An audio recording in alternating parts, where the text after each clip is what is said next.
திருவாரூர் அருகே தனியார் பேருந்து கவிழ்ந்து விபத்துக்குள்ளானதில் 20க்கும் மேற்பட்ட பயணிகள் காயமடைந்துள்ளனர். இது தொடர்பான தகவலை தர காத்திருக்கிறார் செய்தியாளர் வெங்கடேசன். இந்த விபத்து எப்படி நேரிட்டது? பயணிகளுடைய நிலைமை எப்படி இருக்கு?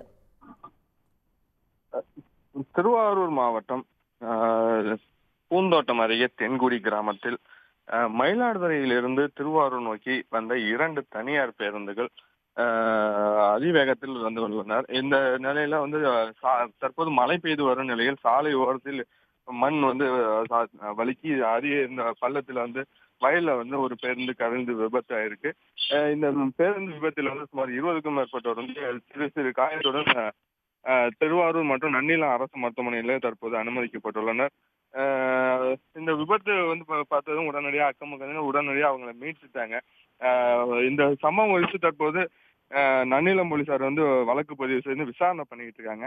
இந்த சம்பவம் வந்து தொடர்ந்து தற்போது அதிவேகமாக பைபாஸ் சாலை அமைக்கப்பட்டுள்ளதுனால பேருந்துகள் வந்து அதிக வேகத்திலேயே இயக்கப்பட்டு வருகிறது குறிப்பிடத்தக்கது. இதன் காரணமாக இந்த விபத்து. வெங்கடேசன், தற்போதைய விவரங்களுக்கு நன்றி. உடனுக்குடன் செய்திகளை தெரிந்து கொள்ள சன் நியூஸ் பெல் ஐகானை கிளிக் பண்ணுங்க.